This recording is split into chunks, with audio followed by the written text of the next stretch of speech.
Hello, everyone. So today I'm here with Professor Woodrow Hartzog and Professor Jessica Silbey. We are going to talk about how AI destroy institutions. So I'm super excited to have you here today. Welcome, Woody, and welcome, Jessica. Their paper is going viral. So how AI destroys institutions. I hope you had time to read it before our session. If not, so you can watch first, listen to our discussion, and then please read the paper. I think over 30,000 people have already downloaded it. Is it correct? This is the number? Maybe approximately. Yeah, it's close to that, I think. Okay, almost. So if for those who like numbers, if that's an additional reason to read it. So let's start with what's the story behind the paper. So why did you decide to write this paper together? So why and why now? This is usually Woody's answer. Sure. I'm happy to go. So this paper actually was intended to be a short 3,000 word sequel to a paper that Jessica and I wrote a few years ago called The Upside of Deepfakes for the Maryland Law Review Symposium on Deepfakes. And in that short little paper as well, we made the argument that deepfakes present all sorts of problems, but also opportunities to fix institutions, which can then better inoculate us to the harms of deepfakes more broadly, right? So if we improve journalism and higher education and the rule of law, then we'll be more resistant to the harms of deepfakes. And that was the sort of argument we made. And we wanted to then basically update that article for AI, both generative AI and I think sort of predictive AI and more broadly. So we started writing this sort of 3,000 word provocation.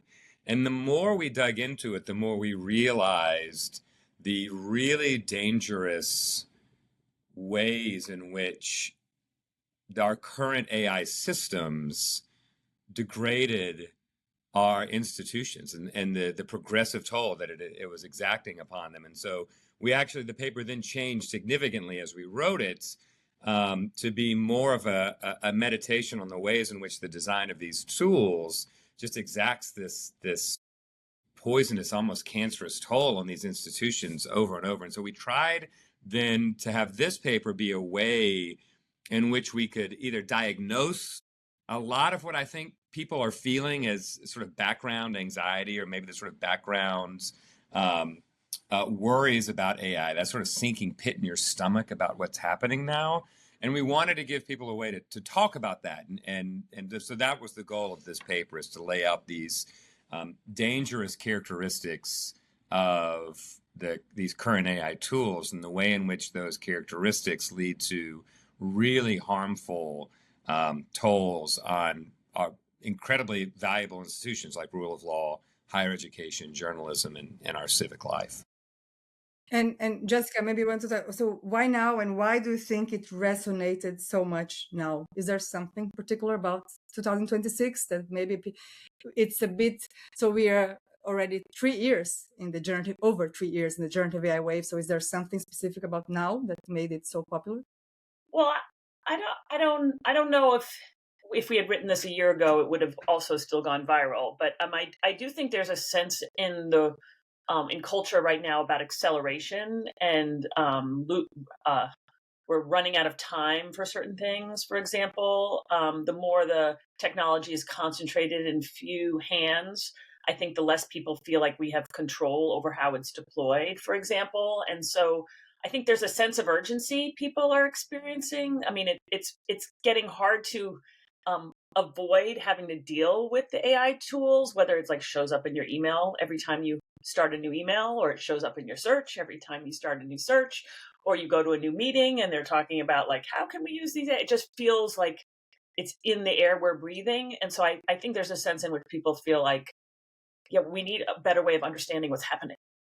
And it's funny that you mentioned acceleration. I saw a post today, I think it was on Twitter, someone saying that just last week, various heads or the past few weeks, the head of AI safety on XAI left, and the one head of AI safety and Anthropic left, and I don't know. For some people are saying, of course, speculation, AGI, maybe something is going on at the same week that they saw something that the model, Claude, realized it was being tested and then behaved in a different way. So, and then Yeah. more people, I saw some people kind of resonating that argument of something is going on this month that people are quitting. Maybe it got too accelerated. So it's interesting. That Yeah, the Molt book open claw also. thing also. I mean, there are incidents that are happening that I think that are making people feel worried, like it's gotten out of control. Yeah. Interesting that you mentioned that. In general, what do you think? So this is maybe I'm very pro, and as someone with a legal background, I'm not a legal scholar like you, but I have also a PhD in law, so I feel more or less like a scholar. And what do you think is the role of legal scholars in the debate about AI governance? So I'm, of course, I'm pro it, and I love to discuss it, but many people say, well, it should be left to people who can develop AI. So you got your legal guys, you're trying to interfere too much. It's not everything about law and coercion. Maybe it's up to the technical guys. So how do you, what do you think is the So role of I'll legal? start, and then I'll turn to Woody, because Woody's the common law scholar among us. He's the person who thinks about slow development and how law allows for change and maintains for stability at the same time. I'm the constitutional scholar and come from also an interdisciplinary background. I'll just say, like, the idea of like how law works is a more complicated idea. It's not just command from the top and make a new rule and change things. It also comes from below. We have to, like, how legal scholars think about the role of the public good in the application of rules in local rules, like at the state level or in a town, versus supreme rules like a constitution or a federal mandate. Like, lawyers think a lot, and legal scholars a lot, about those different mechanisms of social ordering. And so as we think about what are the levers to maximize public benefits and public good in society, how have different ones worked differently in different contexts in the past? We're both historians of law and change, as well as we have a whole toolbox of how to think about the relationship between human organization and different kinds of rules in society. So I wouldn't think about law as a form of command and control. I would think about it as a way of how we think about agreeing to abide by certain rules in society that come from different places. And so I think the toolbox of legal scholarship is very varied that way. And so it creates a lot of opportunities. I agree, 100%. You want to add something? Yeah, and I would just like to add, I agree with all that. And I would just like to add that I think that it's worth sussing out the difference between the role of legal scholars in this debate and what the role of law should be, like sort of what role should law have. The role of legal scholarship, I think that law and technology scholars in particular have a really important role to play here, because we spend a lot of time working with people in other disciplines: computer scientists, information scientists, philosophers, social scientists, economists, and there's a lot of wisdom to be gained from those fields. But one of the things, particularly the field of like science and technology studies, for example, one of the things that I think is really important for law and technology scholars, my class is reading Ryan Calo's Law and Technology, a Methodological Approach, and he makes this point, which is that at a certain point, you've got to start drawing lines. Otherwise, you cede the debate to market forces, and we're going to the idea is let the market sort it out. And I think that pretty much the whole history of the internet has been that's been an abject disaster. If you spent, any amount of time on social media lately, you realize that we should have regulated that significantly more earlier. We should have had a meaningful privacy rule at the advent of the internet to avoid a lot of the exploitative business models that cropped up around it. And so the idea that we should just sort of sit around and see what's going to happen is, I think, a recipe for disaster, because we already see, a tech oligarchy forming, consolidations of power. The law has an incredibly important role to play, and legal scholars, I think, by extension, have an important role to play in helping figure out where those lines should be drawn. And we have to start drawing them soon, because tech companies have figured out all you have to do to avoid accountability is stall. This is an STS scholarship known as the Collinridge dilemma, which is that if you regulate too soon, maybe you choke off some of the innovation that comes from these products. But if you wait around, people become acclimated and dependent upon these tools. And the moment that happens, you lose the political ability to pass rules because we can no longer imagine what would happen without these tools, right? We've become either dependent upon them or normalized and acclimated to their harms. And so tech companies, I think, have figured out a long time ago, all they have to do is keep demanding proof, right? Say, oh, we don't know for sure that there's complete direct causal evidence that this technology is harmful to children or is going to do this. And so that's all they have to do, right? You just stall long enough, and then we become acclimated and dependent upon them, and you can move on to the next fight. And so I think that legal scholarship has an important role to play in articulating what those lines should be early, where there's still political ability to pass meaningful rules, because the longer you wait, the less ability you're going to have to pass those rules, and we're just going to sort of get stuck with some new normal and some new infrastructure that is really harder to dislodge. And it's interesting what this, the last part of what you said, it seems that it's already happening in the EU. So we are not going to discuss the AI Act today, but it is something that I teach and I think a lot about what is happening with the EU. So they enacted the AI Act. A comprehensive AI law focused on the protection of fundamental rights. And then now we have the digital omnibus. Not even the EU is so sure anymore about their own approach. So it's barely enacted. It's not fully enforceable yet. And the EU is already proposing to change some basic rules for accountability. And it feels very much related to what you said. So AI companies said, well, the EU will have the worst models. Well, the EU, they will always be the guys lagging behind. So that's it. Do you like your loss? So you're not going to win the AI race ever. And then the EU, maybe also, as I discussed with Paul Nemitz last month, there are also political elements, but maybe now they were kind of our hope for fundamental rights-based AI regulation, and now they themselves are not so sure anymore. The paper. So I want to talk a little bit about institutions. So some people in the audience, it might not be clear for them what. So the paper is How AI Destroy Institutions. So I want to read one paragraph of the paper where they clarify what are institutions, and then I'll ask two more specific questions about the paper. So this is what Woody and Jessica say about institutions. So institutions are essential for structuring complex human interactions and enabling stable, just, and prosperous societies. When we use the term institutions, we mean these commonly circulating norms and values covering a recognizable field of human action, such as medicine or education.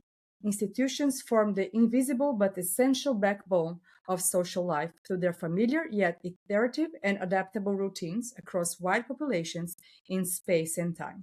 In fact, institutions govern most fundamental social functions. So in light of that, now that we spoke about institutions, this is a core point, a core aspect of the paper. In this article, we hope to convince you of one simple and urgent point. The current design of AI systems facilitates the degradation and destruction of our critical civic institutions. Even if predictive and generative AI systems are not directly used to eradicate these institutions, AI systems, by their nature, weaken the institutions to the point of enfeeblement.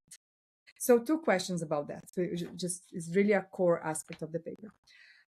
In your opinion, are there technically implementable measures to change the design of AI systems to make sure that they're to try to make them less destructible for institutions?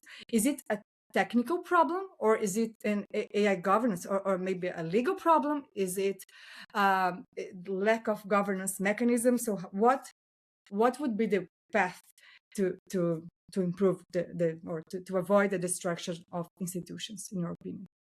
So I'll just say we've been talking a lot about this. So the paper doesn't have full-on prescriptions yet. It really is, as Woody said, a diagnosis. But one of the things we think about is the imposition of the AI tools as designed on all the institutions without feeling like you have any choice or adaptability or specificity in their use. So it's not that using automated systems in law or medicine or education is going to kill those important institutions in our society or change them irredeemably. It's that these institutions are unable to perform and maintain their function and their purpose when these systems as designed are unmodifiable, and can't be adapted, and impose their own values and their own affordances on those institutions. If we could think about how medicine, for example, or science might want to create specific generative AI tools to learn more about protein folding, for example, or learn more about the specific application of molecules for different diseases. Like, you can imagine using these tools in specific situations to produce very specific and beneficial outcomes for the particular institution in light of its goals. But when the system actually is imposed on without those goals, without those opportunities to modify and control, the institution loses its North Star. And so that's one of the ways we're thinking about the problem of the technological rigidity of these. So, in your opinion, we could still use them, but maybe with more guardrails or in a more narrow way. So you're not proposing that if we have AI, it will necessarily negatively impact institutions. So maybe we can still have, but maybe, as you mentioned, the example of the protein folding is a specific type of AI application with very narrow, very targeted types of guardrails. Is not going to be used by children, by vulnerable people. It's really in that specific lab for that specific purpose. Yeah. I'm trying to think about how also the technical people in the audience, so that they can also try to understand how what they do would apply to what our discussion. So there could be technical mechanisms to make sure that even if they're used in higher education, law, medicine, and government, we can still use them, but with maybe stronger and also maybe democratically decided guardrails, or what do we want from that system? What would be the way? I mean, you have to decide, I mean, we can't just say the AI tool. We have to say it's as currently designed, these general large language models, agentic AI, are designed to do a particular thing and not another thing, right? And if we're going to create a very specific tool using AI technology, using neural networks, for example, to understand a new phenomenon in the world, that's just not the way they're being deployed right now, right? So it really does require a flipping of the control apparatus. It's not that the companies impose or offer this system to us. It's that we would be able to build our own systems, use our own tools. I mean, and I don't even know if that's possible, to be honest, but it requires a complete rethinking of the market for these tools and how the institutions resist the general purpose of it. And say and I completely agree with that. And we've been talking a lot about how the more bespoke, the more developed at the organizational level, the better. The sort of more localized, the better, generally speaking. But I want to sort of step back here and say that is this a sort of technological issue? Is it a legal issue? It's all, right? It's a social issue. But there are two forces that I think it's important to keep in mind. And this is a lot of what we wanted to surface here. And so we've gotten a lot of pushback from the paper that say AI can help people, that it can be great and useful. And why do you want to prevent this sort of idealized version of AI that is being presented to people all the time?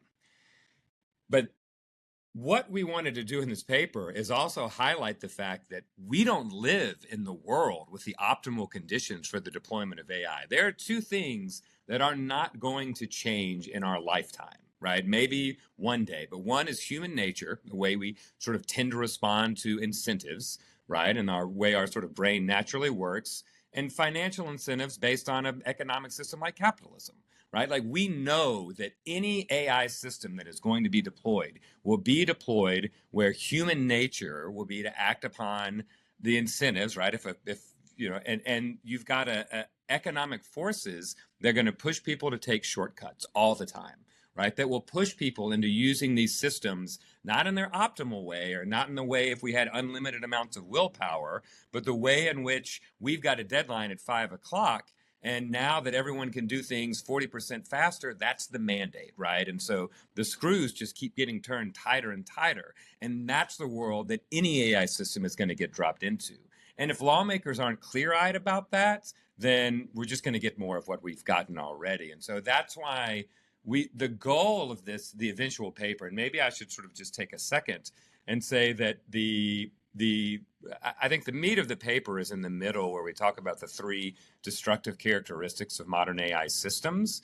And our goal, and Jessica and I are going to continue to try to build this out, and we hope that other people will take the idea and run with it too, is that there are 3 destructive characteristics. We use the language in STS called affordances, which is the way in which a technology is built that tends to encourage certain sorts of behavior or indicate how it's supposed to be used. And the first one is that it degrades expertise, right? The idea is that if we know in the systems that we've got, economic systems and social systems, if you can save money by using an AI system instead of a person, then you will, right? And so then you're going to deny individuals the ability to continue to refine that expertise, and you are going to prohibit, if people start getting taken out of the loop, the transmission of knowledge throughout an organization. The second characteristic is it short circuits decision making. You deprive the institution of points of contestation when you start replacing people with AI, where people should be talking to each other, and that's how institutions evolve over time. That's really their superpower, is to adapt to change circumstances. And when you start removing people, you remove the people that know how to tweak the system, how to adapt it, how to feed it the information that it needs, because AI systems only look backwards based on the data that they're given. You also deny them a point of moral courage, right? Of someone to sort of stand up for what's right, because AI doesn't have any skin in the game and can't speak back to power. It is the power. And then the third one is it isolates people, right? And so when you start removing people and you say, talk to this AI instead of a person, you start isolating them. And again, sort of removing points of developing social cohesion and commitment to a common goal. And where the law really needs to intervene is targeting the various ways in which all of these systems, through their design, encourage degrading expertise, short-circuiting decision-making, and isolating people. And without the, I think, legislative intervention and lawmakers and the law sort of getting involved generally, then I think that we're going to continue to see this march towards degradation and further enfeeblement of these institutions. Yeah, let me just add a couple of things to that. Is that on a higher level, where Woody started was, these systems are built towards efficiency, like this idea of efficiency, and this idea of autonomy. Those are the values that are governing the building of these things, to make people more autonomous and more efficient. These are choices that are built into the design that push back and are in tension with other choices, like, for example, equality or distributive justice, for example, or more distributed opportunities. And people keep saying, well, if it's more efficient and we're more autonomous, we will get all of those other things. But in the history of our 20th century and now first quarter of the 21st century, more accumulation of efficiency and autonomy has not actually created more prosperity across the board. Right. And so this is just another way, like, the world we live in is not going to produce the kind of results that people say, if we chase efficiency and chase autonomy, we are going to get those other things. It's just history has not played that out. Those were excellent additions and really brought the spirit of the paper. I'm glad you added. And just on what Woody said about human nature, you said that there's something that is not going to change is human nature. Some people in AI, they disagree, right? They think, I've seen people say that with this, well, it looks like it's an argument that if we start looking more like AI, it will be easier to live together. This is the language they use. So, the Neuralink, the things, the chip. So they say that it is the plan. Some people believe that the plan is that we become more similar to the AI. Then we kind of can live together as a society, humans and AI both flourishing together. We will think more like AI, right? Because we'll have an implanted AI. And then our way of thinking will be kind of hybrid, right? Partially human, partially AI. And then society will change and we will understand AI better. So that's so maybe for them, yes, human nature might have to change. So for now, it hasn't changed. We are the same since Homo sapiens existed, but they want to change. On the expertise aspect, so one of the items of the paper says AI undermines expertise. And I'll read a short paragraph. First, AI systems undermine and degrade institutional expertise. Because AI gives the illusion of accuracy and reliability, it encourages cognitive offloading and skill atrophy, and frustrates back-end labor required to repair AI's mistakes and hallucinations.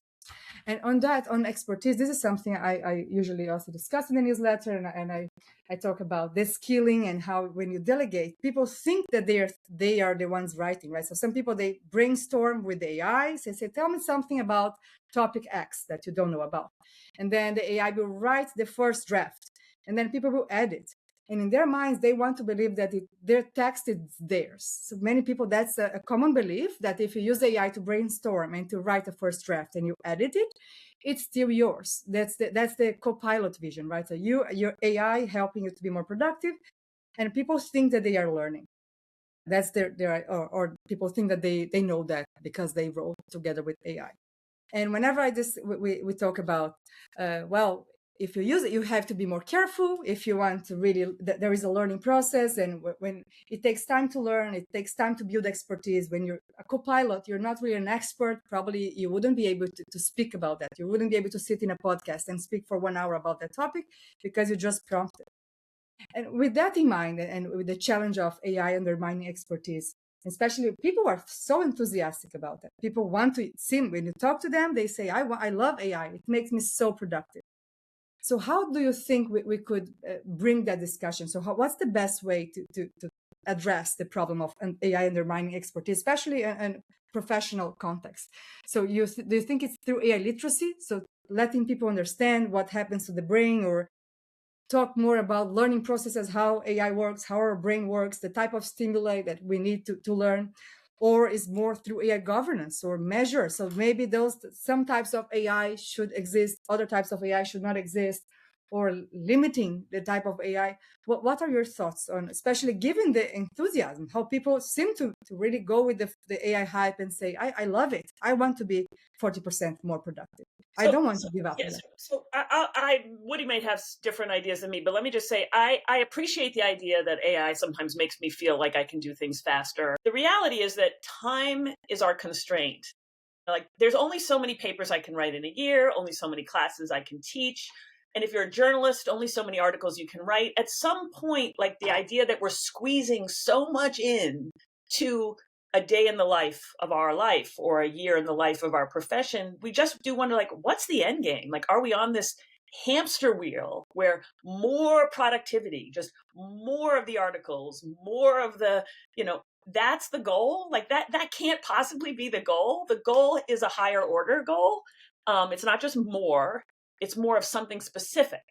And so that's where the institutional analysis becomes really important. We don't not just want more legal briefs in shorter periods of time, more cases tried in shorter periods of time. We want more justice. That's what we want. And in higher education, we don't want just like more teaching, more writing, we want more knowledge that helps us understand the world. And so, the relationship between more and quality is something we can talk about in each institution where we're seeing these machines or tools be deployed. But the idea that it just makes me more productive is by itself vacuous without trying to figure out what our other goals are. And I think I am assuming people who are listening to this podcast know this feeling, like, I can't possibly fit more into my day, and the more I have these tools that make me more quote unquote efficient, the more I'm going to be asked to do more. And at some point there is there has to be an endpoint. This hamster wheel way of thinking about the way we live in society is an unsustainable way. So Yeah. there's no end game also, right? So if the end game is to produce more articles, there will be someone with a better AI that will produce 1,000 a month, then someone else with 10,000, and then nobody reads. Maybe the AI of the other people will read No, it. it's not a race that you want to win. I mean, someone was like, we were giving a presentation. Someone's like, I really like it because AI can help write emails for me. And then someone was like, I really like it because AI can read emails for me. And so if AI is writing our emails and answering our emails, then what are we really doing here, folks? And to say nothing. So Jessica and I also have another project in the works called AI Slop. And it's getting into the slop problem. But in terms of the expertise, someone posted on Blue Sky or something, and I wish I could remember the post, but it was like using AI for writing is like bringing a forklift to do bench presses for you at the gym, right? Like it can do it, but that's not the point of doing bench presses. And so it denies you the opportunity to develop your voice. Like I view writing as a communication of something that I want. And if those words have been, first inserted by AI, then I find it hard to believe that that's actually me talking. And so there are a lot of concerns, and I don't know what the answer is. I mean, the Jessica and I intentionally sort of broke this project into parts. This is the diagnostic part, and the prescription part is to come, which I think is frankly a lot more complicated and harder.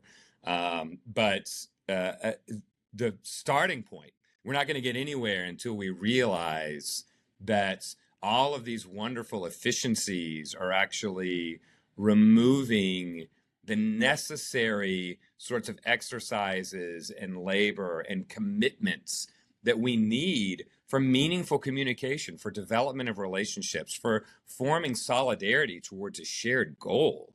And we're rubbing that away every single time, right? Like friction is not always bad. It is vital in so many instances.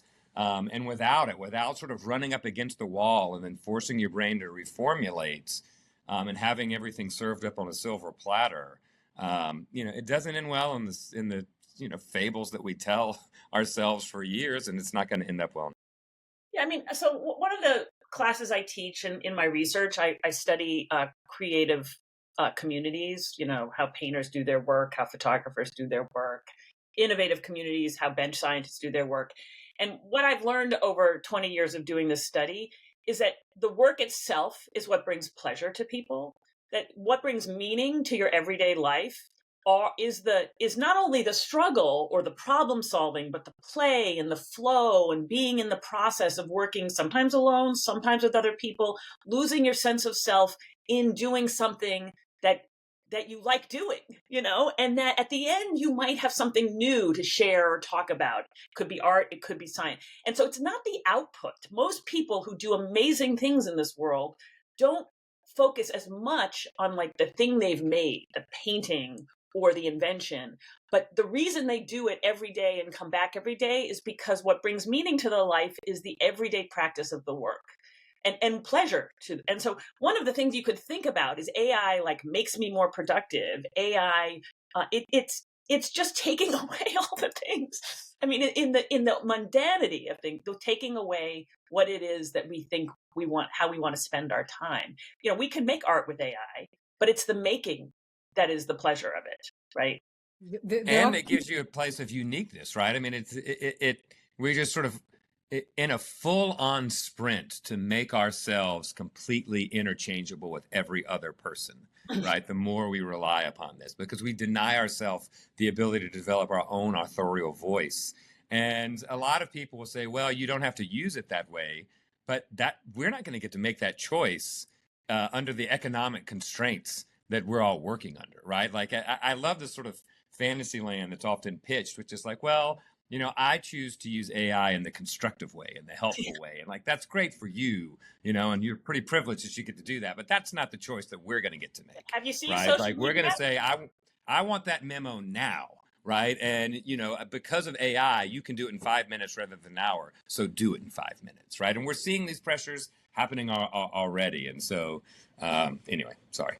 Imagine if you prompt a ChatGPT, please write to me a very smart article called How AI Destroy Institutions. Please add many footnotes. It would be that, right?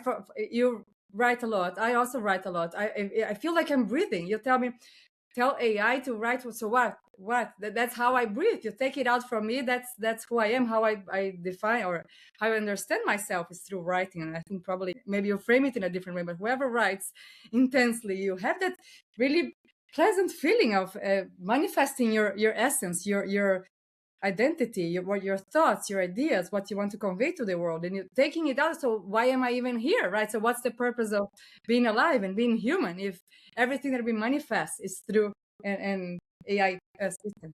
That's exactly right. I mean, if many people say they write to think, they write to understand the thoughts in their head and to explain.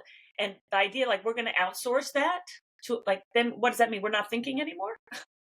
If anyone can do it, then what are you even here for, right? In a strange, that type of thinking will lead to what we just said about the Neuralink thing. Because then if we're automating so much, why not just implanting the AI on you? You become so much more, not only 40% more productive, 200% more productive if you have it implanted on your brain.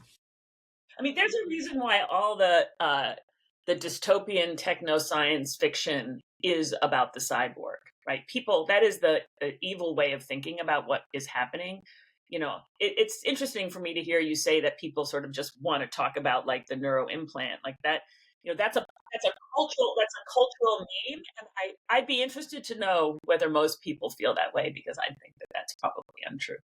I've heard from different people, as I will be sincere, especially on Twitter. On LinkedIn, you don't see that type of that. But on Twitter, very common. You just need to learn how AIs think. If you understand how the AIs think, you will like them better, they tell me. You're too I mean, that's such an overly simplified version of the story, though, because there's so much more that's going to go into that we know is going to go wrong, right? Yeah. So the best example, I rewatched the movie Her recently. Do you remember Her with Joaquin Phoenix and Scarlett Johansson, about the guy that falls in love with his AI assistant? And the movie somehow got better, actually, over time. Like, it aged in a way that I thought was really thought-provoking. But the most interesting thing about the movie was that not once did they highlight who made the AI assistant and the design choices that the business made, right?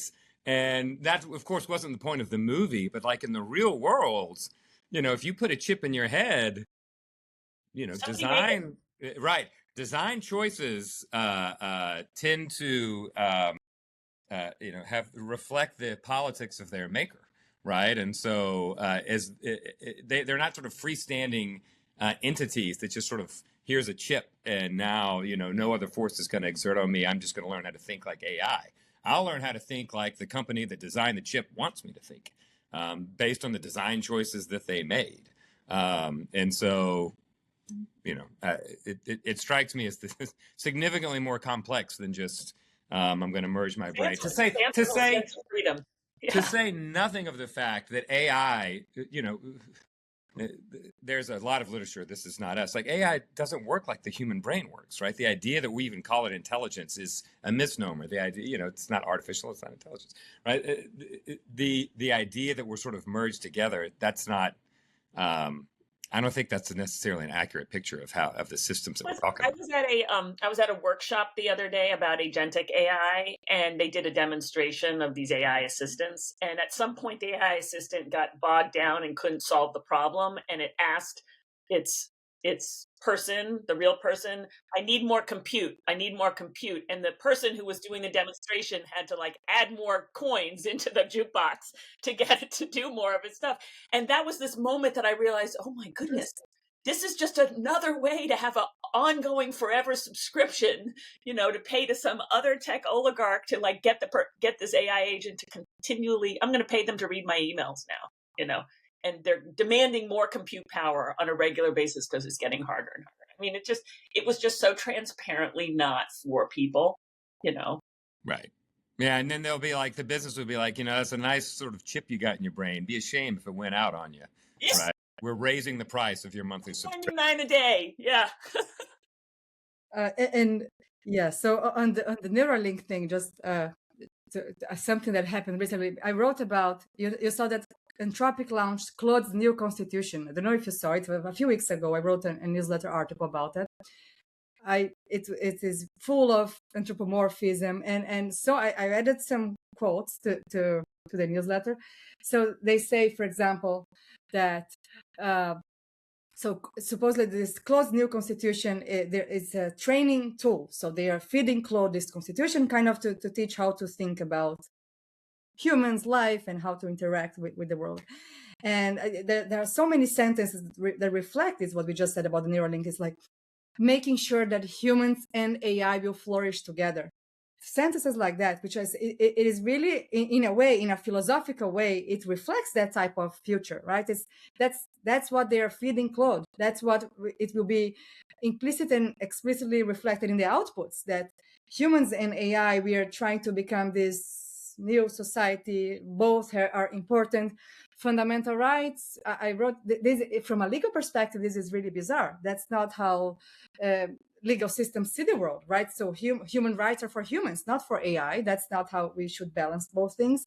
And there's this whole part of making sure that Claude is not being emotionally harmed by humans. So we are trying to protect Claude. So now we are kind of, the priority is Claude, is not even the human. So there are so many, that constitution, and that's why I wrote the newsletter, brought so many of those dystopian visions of humans and AI, cyborgs. So we are being treated, they are feeding that to Claude, and that will be reflected systemically to all these outputs, that yes, we are building this human and AI society, and fundamental rights, laws, this is not even mentioned once. So all that we build, the legal institutions that we built that also help regulate society, they're not being fed into Claude. Claude is not being trained to consider that, that there are those systems, that they are part of the human society, and everything that you wrote in the papers of the institutions, they exist.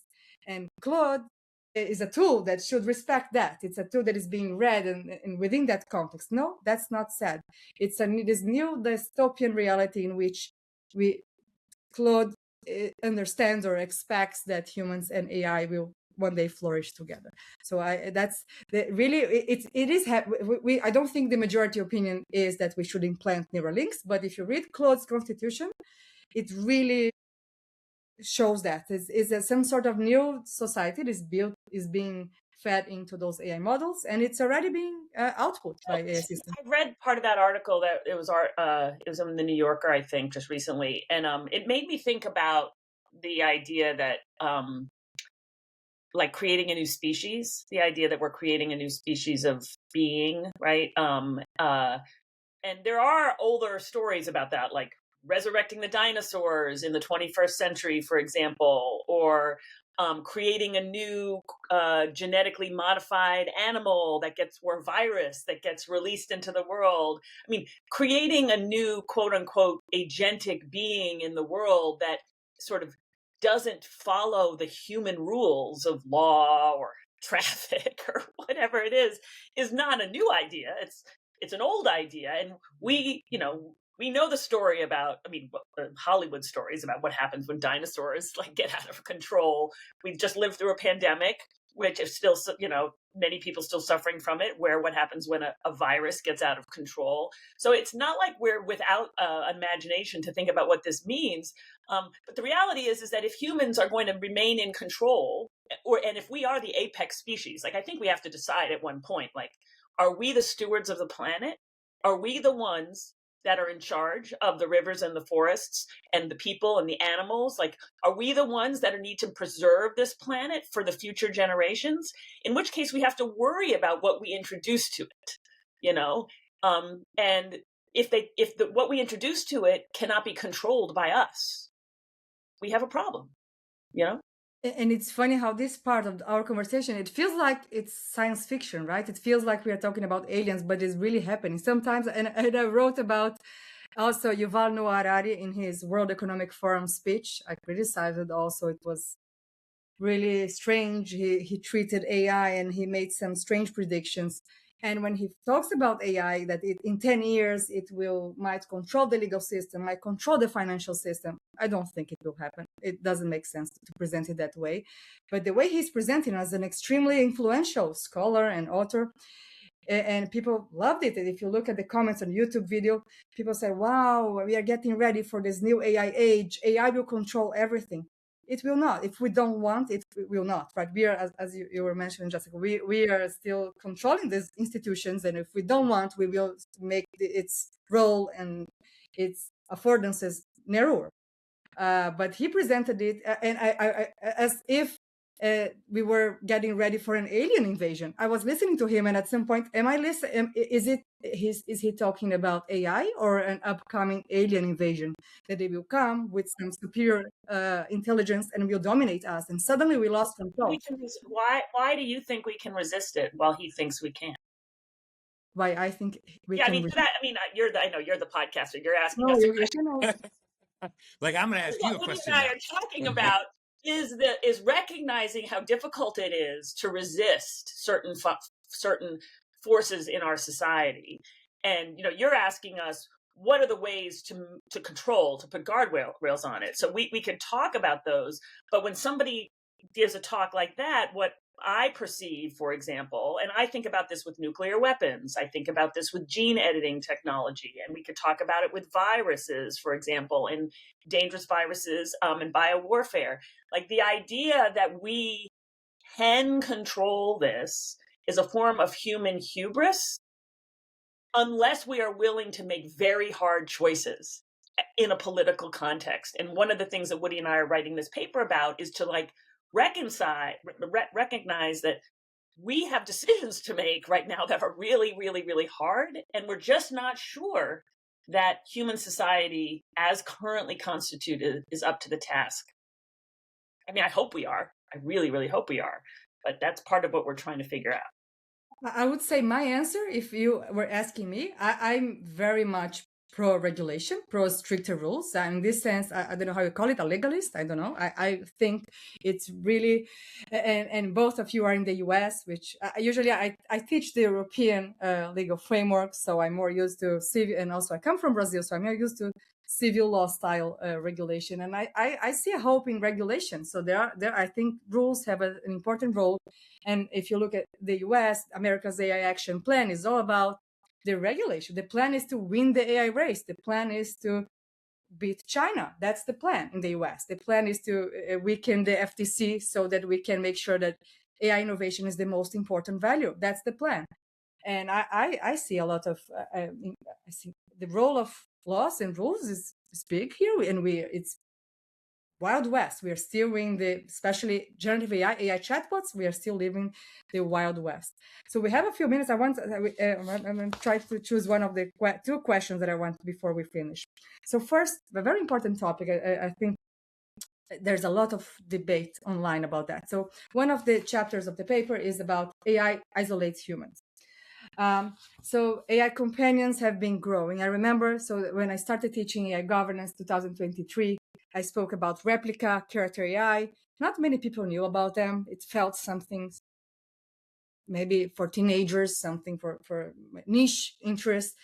It became massive. So especially after GPT-4o, right, the sycophantic version of ChatGPT that it was during 2024, and then it was discontinued.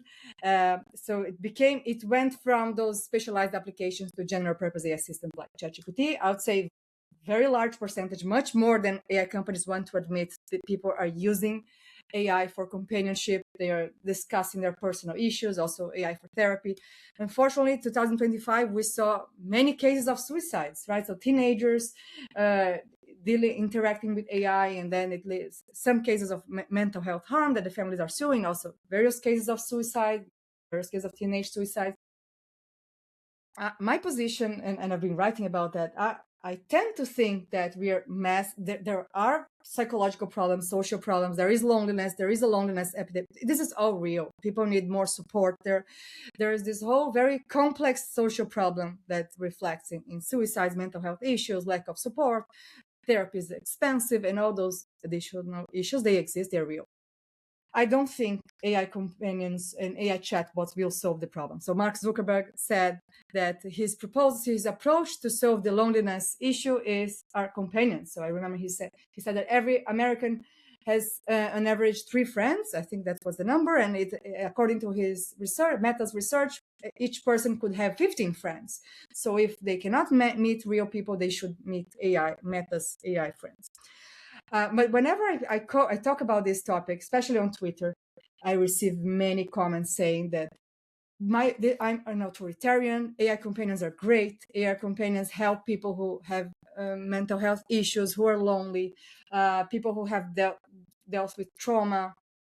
So I would say, my opinion, and I'm not sure if it's still mainstream or not. I think it's changing. The ideas, the social ideas about AI companionships are changing.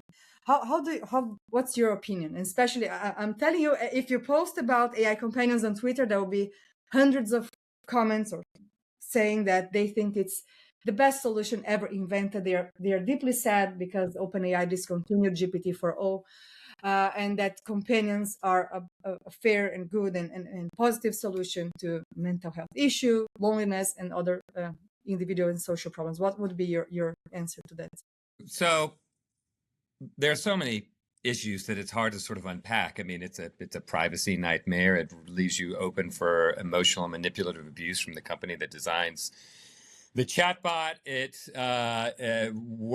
I worry it puts us in a place where it's seen as the sort of cheap way, the cost-effective way to deliver a cure to whatever that ails you, right? And so people that have fewer means get the chatbot, and only the sort of rich get the actual doctor or the companions. And we could talk about all of those things for a long time, but I'll bring it back to the focus of the paper that Jessica and I wrote, which is that there's more than just an individual worry, right? So there's the thing that we need to be looking at is not just, is the AI chatbot bad for you? Or is the AI chatbot good for you? That is very important. All sorts of privacy, dignity, autonomy concerns related to that. But part of what we tried to highlight is that there's also a progressive cost of that isolation to our civic lives. And so we are seeing, it is worth noting that our civic lives have been degrading for quite some time, right? AI is just going to be, maybe the sort of straw that breaks the camel's back, but it's been suffering for a long time. Robert Putnam, in his incredible book, Bowling Alone, talked about the sort of gradual decline of generalized expectations of reciprocity from your fellow neighbor, right? Like we're losing a shared sense of solidarity and a shared sense of common purpose. And the more you offload, right, if you consider it just a generally good thing that we should offload as many personal relationships as possible on the chatbots, you're then taking away opportunities to build and maintain that sort of solidarity and generalized expectations that we'll help each other and that we're there for each other. And the protests in Minnesota gave me hope, actually, that all is not lost with our civic life, that we still care about our neighbors. But if we continue down the path of saying, well, let's just talk with our chatbots forever, then there's going to be an increasing cost to that sort of sense of solidarity, common purpose, and ways in which civic life, which is really important, will only further degrade because we're not talking to each other. Yeah. And I would also say that the expectations you have about your interactions, right? So if you have Replica, you've heard about Replica, right? Extremely is the only one I haven't tested personally. I've heard some people who tested, they said it's really dangerous. Use it maximum 1 week if you want to test it. Really, it's a mirror. It reflects your language. Oh, absolutely. I mean, the idea that it trains us, right? It again acclimates us over time to only expect the good answers, and the idea that any sort of social friction is bad, right? And to be avoided, it's just going to hollow out the ability for us as people to relate to each other as neighbors and as co-participants in self-governance and shared humanity, right? And the idea that that this is just sort of an unalloyed good strikes me as just wrong. We can only get along with our chatbots. We're doomed. It's really doomed. I know I could be here for hours talking to Woody and Jessica. There are so many things to talk about. This paper is excellent. I want a final message to the audience. So, Woody and Jessica, something that you want to leave the audience with? Anything? So I always try to end on a positive note because I always feel like I'm such a bummer at parties and talks and everything else. And so I will say, actually, I'm really heartened by the fact that this paper did seem to strike a chord with people, and I think that a lot of it is because we've all been just sort of searching for a way to talk about this, and the idea that this could be something that would help us formulate why we think that these systems need to change, that we need better rules. And to focus on it, honestly, at the local level, I think is the best place to start. So conversations in schools, in our city council and town halls, and at our social functions like religious services and things like that. Like there are so many places. I tell my students, like, everything is tech law these days, right? And that also means in our day-to-day lives. And so I'm really heartened by the fact that these conversations are happening, and I feel like we need to keep having. Yeah, and I'll just add that we're still in the process of revising the paper. We've gotten so many great comments and emails. People have been reaching out to us. So anyone who's listening to this who wants to provide input to us to consider, like, we're scholars and advocates at heart, and we're constantly striving to learn from others. Thank you so much. It was a pleasure. This conversation was great. I'm so happy that you joined me. Thank you everyone for watching. So I see you in the next podcast. Bye-bye.